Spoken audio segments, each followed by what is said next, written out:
The Fisherman and the Wealthy Merchant. Once a poor fisherman named Harun lived in a small coastal village. Every day he set out in his old boat to catch fish, his only means of survival.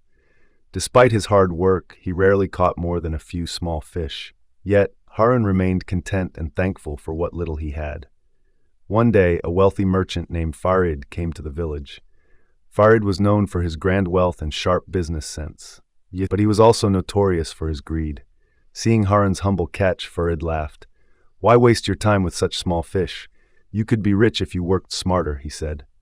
Curious, Harun asked, "How would you make me rich?" Farid explained, "If you spent more time fishing, you could buy a bigger boat. With a bigger boat, you'd catch more fish. You could hire other fishermen to work for you, and soon you would have a fleet. Imagine the wealth you'd have." Harun pondered this and asked, "And then what?" "Then you could live a life of leisure. You could retire and relax, enjoying all the riches you've earned," Farid boasted proudly. Harun smiled. "But that's what I do now. I fish just enough to provide for my family. Then I return home to rest and enjoy time with them. Why would I need more?" Farid was stunned into silence.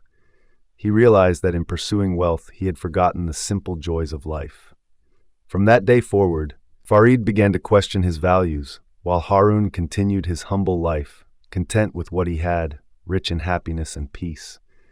The moral: true wealth is not measured by what we accumulate, but by the contentment we find in what we already have.